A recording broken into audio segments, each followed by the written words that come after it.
Boat is observed from the top of a 150 meter high cliff. So ये 150 meter high cliff है. This is a cliff. Okay. Moving away from the cliff, the angle of depression of the boat changes from 60 to 45 degree. यानी कि एक boat है जो इस Cliff से दूर जा रहा है, मूविंग अवे. सो सपोज करो कि वो यहाँ पे है और यहाँ से उसका जो डिप्रेशन है, एंगल ऑफ डिप्रेशन, वो कितना है? 60 डिग्री. ओके. अभी वो बोट और दूर चला गया यहाँ पे. अब कहा जा रहा है कि वो 45 डिग्री का डिप्रेशन हो गया सेम पॉइंट से. ये okay, this is the 45 degree in 2 minutes. मतलब इस पोजीशन से बोट B1, अगर बोट B1 ये हो और B2 ये हो पोजीशन बोट की, तो ये 2 मिनट्स में चेंजेस हुए हैं.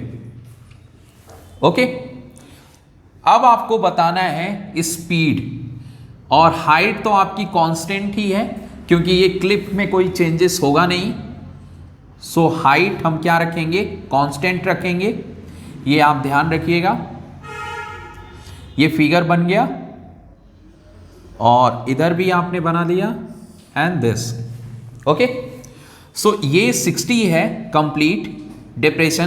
तो यहां पे एलिवेशन भी 60 डिग्री होगा क्योंकि ऑल्टरनेट एंगल इक्वल होंगे. और ये 45 है, सो ये भी 45 होगा. Okay, clear. अब देखो कंप्लीट. अब हमें स्पीड बताना है यहां से यहां जाने में. कंप्लीट को अगर हम x ले लें, okay, and this is the y distance. So ये डिस्टेंस हो जाएगा अपना x माइनस वाई. देखो डिस्टेंस की इसलिए ज़रूरत है क्योंकि डिस्टेंस निकालने के बाद ही हम स्पीड निकाल पाएंगे. बिकॉज स्पीड इक्वल टू होता है डिस्टेंस अपॉन टाइम, और टाइम पता है, डिस्टेंस नहीं पता. तो डिस्टेंस हमें यहाँ से यहाँ तक की निकालनी है. ठीक है. अभी हम 1060 को डील करेंगे और 1060 के थ्रू हम y को फाइंड आउट करेंगे. तो 1060 equal to perpendicular upon base. So 150 upon y, और 1060 की वैल्यू √3 and this is 150 upon y, and y इधर गया, ये 150 अपॉन √3. अब रैशनलाइजेशन करेंगे. ओके. सो ये 3 बन जाएगा. √3 3, और 3 से इसको काट दो आप. 3 5 जा 50 है ना, 15. 3 5 जा 15 और एक 0 लग जाएगा. तो y इक्वल टू हो गया 50√3. क्लियर. अभी 1045 को हम डील करेंगे. So 1045 equal to perpendicular upon base. तो बेस कितना है? x. सो 150 अपॉन x, और 1045 की वैल्यू 1 होती है. सो x इक्वल टू 150 हो गया. Is it clear. अब देखो हमें चाहिए कितना? B1 और B2 के बीच का डिस्टेंस जो कि है x माइनस वाई, और x है अपना 150 माइनस ये हो जाएगा 50√3. ठीक है. अब देखो आप चाहो तो आप √3 की वैल्यू भी पुट कर सकते हो, या आप ऐसे ही रहने दो. ओके. यहां से आप 50 कॉमन ले लो. यहां पे कितना बचेगा? यहां पे 3 आ जाएगा. ओके. And minus √3. ये हो गया डिस्टेंस. ये डिस्टेंस किस में है? मीटर में.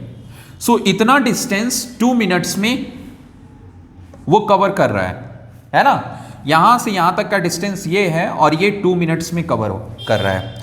सो स्पीड इक्वल टू होगा distance upon time. So distance कितना है? 50 एंड 3 माइनस √3 अपॉन.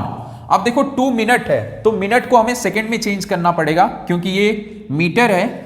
और मीटर पर सेकेंड आपकी स्पीड होती है ना। तो ये सेकेंड में जब होगा चेंज, सो 2 × 60 हो जाएगा। क्लियर? 0 से 0 कैंसिल आउट। अब ये हो गया आपका, इधर आइए सॉल्व करते हैं। 6 × 2 = 12, ऊपर 5 and into 3 minus 1.732 and upon 6 × 2 = 12। Clear? अब यहां पे 5 इंटू 3 में से ये माइनस होगा तो कितना आएगा? सो 3 पॉइंट समथिंग लिखेंगे, 0 0 0 3 बार, और 10 - 2 is the 8 and 9 - 3 is the 6 and 9 - 7 is 2 and कितना बचा? 2 and 2 - 1 is the 1 and upon 12। ठीक है? अब देखो, चाहे तो हम इसको काट सकते हैं, है ना, लेकिन अभी हम इसको मल्टीप्लाई कर लेते हैं, फिर हम कैंसिल आउट करेंगे कंप्लीट को। 5 8 = 40 एंड 5 6 = 30 एंड 34 एंड 5 2 = 10 एंड 3 13, 5 1 = 5 1 6। ठीक है, इतना आएगा और 3 डिजिट के बाद डेसिमल लग गया एंड अपॉन 12। अब कंप्लीट से काटिए, सो 12, अब इसको 66.340, ये जीरो की तो कोई वैल्यू ही नहीं है, इसे आप हटा सकते हैं। इसको आपको करना है तो 0.5 टाइम्स में, है ना, तो 12 से कितना आएगा? 60, ये 34 हो गया, 12 2 = 24 0 1, है ना। ये डेसिमल ऑलरेडी लगा है तो 0 बढ़ा सकते हो। 12 8 = 96, 40, फिर 12 3 = 36, फिर 4, तो ये रिपीट होते जाएगा, है ना। सो आप इसे 0.5284 आप अप्रॉक्स मीटर पर सेकेंड आप लिख सकते हो। ठीक है, या इसको आप लिख लेना 0.53 मीटर पर सेकेंड। ओके।